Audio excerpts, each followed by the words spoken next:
All right, as we continue from Mar-A-Lago, my exclusive interview with the 45th President of the United States, Donald Trump, I want to know this question. What are your plans to help for 2022? We talked about the House and the states. Are you thinking about running again in 2024? And if so, where are you in that process? We are going to help with the House. I think we have a really good chance. I'm working with everybody, including Kevin McCarthy, on taking back the House. I think we have a really good chance in doing it.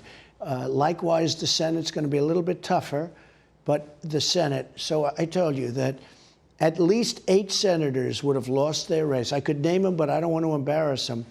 But that includes Mitch, who was heading south. He called me up. He said, I need your help. And I'm very popular in Kentucky. I love Kentucky, and they love me. Mm-hmm. And I helped him, and he won by the most he's ever won by.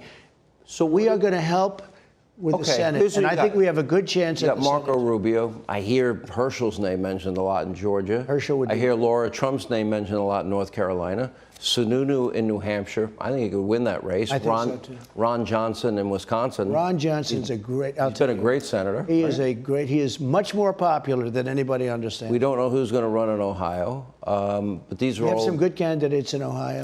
So I think we have a real chance at the Senate. I think we have a really, really good chance. Well, tell me how far are you willing to go? Are you going to travel? Are you going to do speeches? Sure. Are you going to do rallies for these candidates? If they need a rally, we'll do a rally. We'll do calls. We'll do all sorts of things. No, we're all in.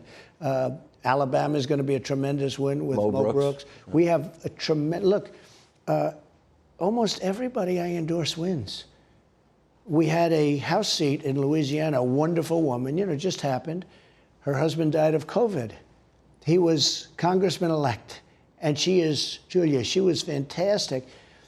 But a lot of people thought she might not get in the runoff. I endorsed her. She got 65% of the vote. There was no runoff.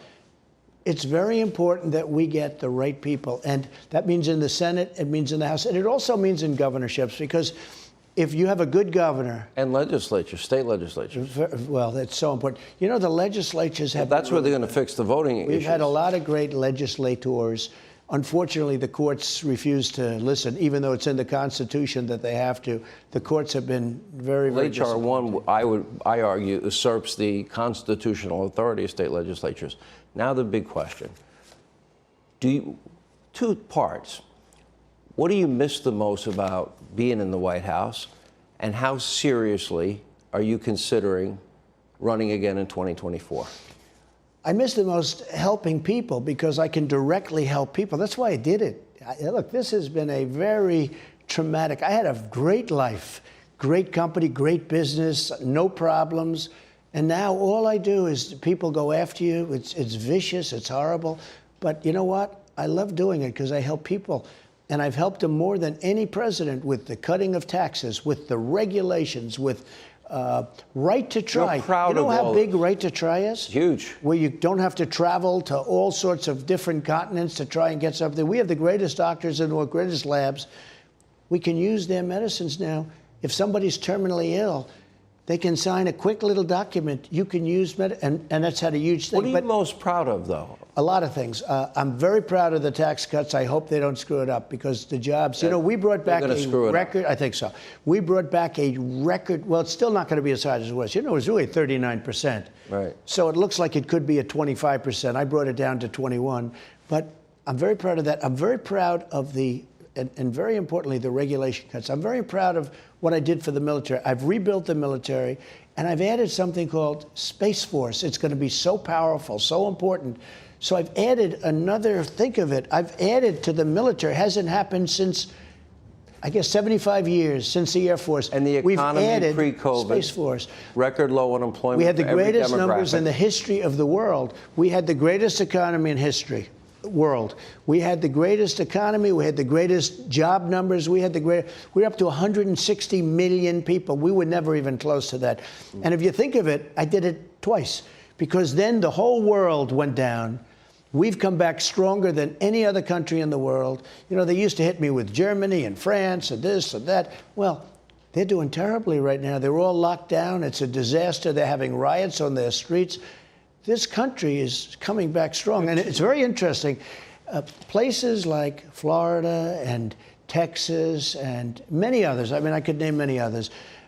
I think in almost all cases run by Republicans. I think in all cases, but they've done so well. And you look, I saw the other day Michigan. I would say there's been nothing as close, other than for her husband, who was, had free run of the place. I don't think that there's been any state more locked up than Michigan. Are you running again in 2024? What are the odds? If I were to ask... First of all, it's a long time. The odds. What are the odds? Look, the odds. I got tremendous numbers. Nobody's ever gotten the numbers I got. No sitting presidents come even close. There's more popularity now than there was the day before the election because they see how bad things are at the border. They see what's going on. They see that their guns are going to be gone, their Second Amendment, their taxes are going up, regulations are going through the roof, jobs are going to go out. Well, you see, this is going to take a little while to show. But if they add all these regulations back, the jobs are going to be gone. Your energy independence is going to be gone. So I say this. I am looking at it very seriously. Beyond seriously. From a legal standpoint, I don't want to really talk about it yet. It's a little too soon. If you did run and did win, what would you do differently? When I came in, we were hit with phony Russia investigations. It was a total phony deal. That was 3 years of your presidency. No. I've been fighting off investigations for 5 years. I mean, really, since almost the day that we came down, and they were corrupt, Democrat-inspired. I still have it. They were Democrat-inspired investigations. Russia, I remember, Sean, and I don't have too much time, I guess, with you, but a story, I think it's interesting. I haven't told it before. During the campaign in 2016, I'd be asked, like by one of our aides, "Sir, do you have anything to do with Russia?" I say, no. That would be it. Then a month later, somebody would say, "What do you know about Russia?" I said, "No, what? I don't know what you're talking about." Okay, I wouldn't think of it. Then after 3 or 4 or 5 times, people would say, "Do you know anything about Russia?" I kept saying, "Nah." So after 3 or 4 times, I said, "What's going on with Russia?" They created a phony deal. It was paid for by crooked Hillary Clinton. They made a phony Russian disinformation dossier. Destroyed. Whoa. And they used it to spy on you as a candidate, correct, your transition team, and while you were president. It says at the top of a FISA warrant, verified. It was unverifiable, and they knew it. 17 times. They knew it right from the get-go. They knew it, they were warned beforehand, and they knew it certainly from Christopher Steele and the subsource by January. It was a total fraud. Yeah. And you know what it did? It hurt any possibility of dealing with Russia. We could have had a good look. They'll say, "Oh, he loves Russia." Getting along with Russia is a good thing, not a bad thing. Getting along with China is a good thing. The problem we had with China was COVID, because nobody ever took out so much money from China. If you look at China, I was taking tens of billions of dollars of tariffs from China, and our farmers were doing great. The reason they were doing great was because of the tariffs. I was able to sign a great deal for our farmers. But getting along with these countries, getting along with Kim Jong-un of North Korea. When I came in, President Obama said, and I think this is very public, the biggest problem we have is North Korea. There's going to be a war. There was no war. We got along great. He writes me letters. I like him. He likes me. There's nothing wrong with that. I got along great with President Putin. I liked him. He liked me. That's a good thing, not a bad thing. They made up this phony hoax just recently, which came out 2 days ago, that it was a total phony Russian. It was a big deal in the campaign. No, but you know what it does? It keeps you away from these countries, from dealing economically. We could have made a lot of money. They have great natural resources. We could have made a lot of money and done well in jobs and everything else. Getting along with Russia is a good thing. Getting along with these countries is a good thing, not a bad thing. If I were going to bet, there's probably a lineup now. It sounds like you're running. It sounds like you haven't lost any engagement. You've been very generous with your time. Thank you very much. Mr. President, thank you. Thank you. All right. And thank all of you for taking the time to be with us.